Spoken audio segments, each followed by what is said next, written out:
सभी साथियों को वाहेगुरु जी का खालसा, वाहेगुरु जी की फतेह। साथियों, मैं जब से यहाँ आया हूँ जो हालात देख रहा हूँ, वाकई में बहुत गंभीर हालात हैं। ऐसे हालात बिल्कुल ऐसे हैं कि जैसे कोई हम किसी दुश्मन सीमा पर खड़े हैं। जिस तरह के हालात यहाँ पर हैं और सरकार जिस तरह का काम कर रही है वो पूरी तरह से गैर कानूनी है, गैर संवैधानिक है। अपने ही लोगों को आगे बढ़ने से रोकना, और वो भी राष्ट्रीय राजमार्ग पर, नेशनल हाईवे पर। नेशनल हाईवे किसी की बात का थोड़ा ही है, ये देश के हर नागरिक का है, आपका अधिकार है आगे जाने का। लेकिन जिस तरह से सरकार और विशेषकर जो यहाँ पर हरियाणा सरकार है, ये जो नदी है, मैंने अभी एक नक्शा देखा जो मुझे दिखाया गया, उस नक्शे के हिसाब से ये नदी पंजाब के इलाके में है और पंजाब का इलाका इस नदी से थोड़ा आगे तक भी है। हरियाणा की सरकार ने जो यहाँ पर बॉर्डर पे ये बैरिकेड लगा रखे हैं, ये पत्थर लगा रखे हैं, कानूनन उसको कोई हक नहीं है यहाँ का।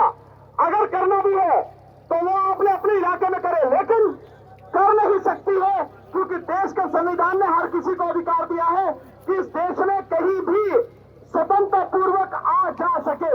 लेकिन सरकार अपने लोगों से बात करने की बजाय जिस तरह से गोले बरसा रही है, मैं जब से यहाँ हूँ पिछले 2.5-3 घंटे में तकरीबन 200 के लगभग गोले यहाँ पर बरसाए जा चुके हैं। ये क्या है, क्या कर रहे हैं? किसानों की मांग क्या है, मजदूरों की मांग क्या है? वो जो सरकार को पहले ही पूरी कर देनी थी। जिस समय पहला किसान आंदोलन चला था, उसी किसान आंदोलन के दौरान जो मांगे थी, जो शर्तें थी, सरकार को तभी माननी थी। लेकिन 2 साल बाद भी अगर आप किसानों की मांगे नहीं मानने हैं, मजदूरों की बातें नहीं मानने हैं, तो क्या करेंगे? आपसे बात करने के लिए जा रहे हैं। हम कोई आतंकवादी है क्या? नहीं। हम कोई किसी तरह से कोई हथियार लेके जा रहे हैं? नहीं। हम केवल सरकार से बात करना चाह रहे हैं और अपनी सरकार से बात करना चाह रहे हैं। कोई पाकिस्तान या चाइना की सरकार से बात करने नहीं जा रहे। और जो मांगे हैं वो इस देश के किसानों की, मजदूरों की जायज मांगे हैं। अगर सरकार इन मांगों को मानती है तो सरकार पर किसी तरह का कोई बोझ नहीं पड़ता है। केंद्र सरकार का बजट एक साल में 50 लाख करोड़ का है, 50 लाख करोड़ का बजट है। अगर सारी मांगे जो आपकी हैं ईमानदारी से वो मान ली जाए, सब कुछ जो आप कह रहे हैं, तो भी सरकार पर सालाना 15 लाख करोड़ से ज्यादा का, कुछ भी इससे ज्यादा का वजन नहीं पड़ेगा। लेकिन 50 लाख करोड़ में जो आप दे रहे हैं और किसानों की मांगे, कितने हैं किसान? सरकारी आंकड़े के हिसाब से इस देश में 14 करोड़ 64 लाख सरकार ये किसान परिवार है, 14 करोड़ 64 लाख। और इसी तरह से 10 करोड़ जो किसानों से जुड़े हुए जो खेती मजदूर है वो है। कुल मिला के लगभग 25 करोड़ किसान और खेती मजदूर परिवार है। अगर एक परिवार में 4 लोग भी माने तो कुल मिला के 100 करोड़ लोगों की आबादी होती है। 100 करोड़ लोगों की आबादी, 100 करोड़ लोगों की डिमांड अगर इतने में पूरी होती है 15 लाख करोड़ में, तो मैं समझता हूँ इससे बेहतर कुछ नहीं हो सकता। लेकिन सरकार जिस तरह से काम कर रही है, वो सरकार इस देश के लोगों को, इस किसानों को, मजदूरों को तबाह करना चाहती है। और बार बार मैं जो आपको बात कर रहा हूँ, क्यों सरकार, आपने सोचा नहीं कि सरकार आपकी मांग क्यों नहीं मान रही? सरकार आपसे बात क्यों नहीं करना चाहती है? क्या बात है कि सरकार आपके बीच में आके आपकी बात सुने और माने? इसमें क्या दिक्कत है सरकार को? केवल एक कारण है साथियों, मैं बार बार आपको बता रहा हूं इस बात को, क्योंकि सरकार को अपनी वोटों की जरूरत नहीं है। उसके पास वोट छापने वाली मशीन है, ईवीएम से मशीन से वोट छाप लेते हैं, तो आपकी जरूरत नहीं है।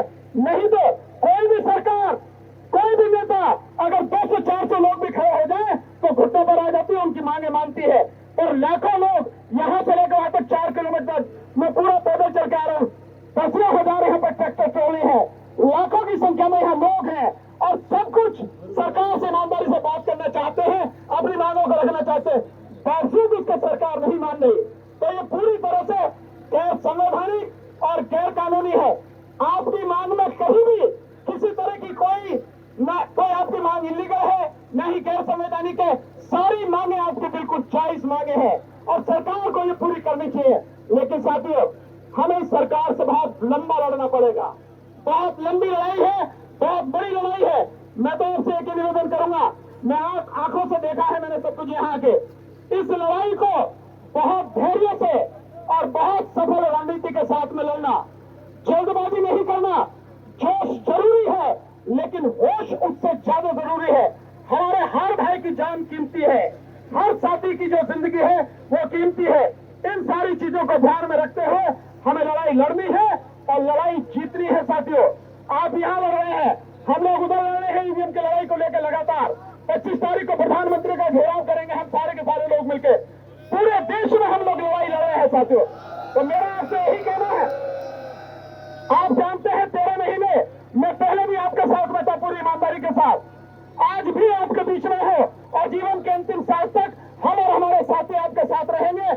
आपके आगुओं का, किसान जत्थेबंदियों का जो भी आदेश होगा, जो भी वो हमसे मदद चाहेंगे, कानूनी या किसी भी तरह की, हम हर पल आपके साथ हैं, आपके साथ रहेंगे। साथियों, मैं सिर्फ इतना ही कहूंगा, बहुत सोच समझ के कदम उठाना है।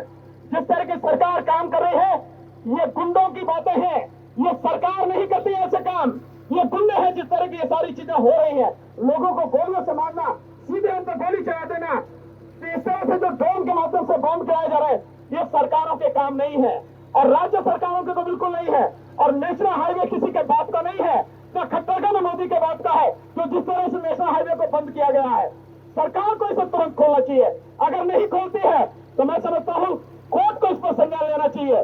जो चीजें सबको दिख रही है, मुझे समझ में नहीं आता कि वो कोर्ट को क्यों नहीं दिखते, वो अदालतों को क्यों नहीं दिखती है कि इतना बड़ा अत्याचार हो रहा है, इतना बड़ा अन्याय हो रहा है। ये सारी चीजें बहुत दुखद है साथियों। फिर इसलिए कहता है, बहुत संभल के हमें कदम बढ़ाना है। एक एक जान कीमती है, एक एक भाई की जिंदगी कीमती है साथियों।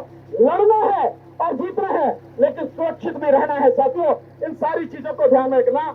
बस आपने मुझे मौका दिया, मैं आपके बीच में हूँ, आपकी आवाज को विश्वास दिलाता हूँ, जितनी भी दूर तक पहुंचा सकता हूँ। अब मैंने सारा आंखों से देखा है, पूरी तरह से आपकी आवाज को दुनिया के कोने में जहां जहां तक भी पहुंचा सकता हूँ। मैं अपनी तरफ से उसमें कोई कसर रहूंगा नहीं साथियों। आपकी आवाज पूरी देश दुनिया तक पहुंचे, उसके लिए संघर्ष करता रहूंगा साथियों। बहुत बहुत शुक्रिया, आपने मेरी बात सुनी और बहुत ही ध्यान से पढ़ी।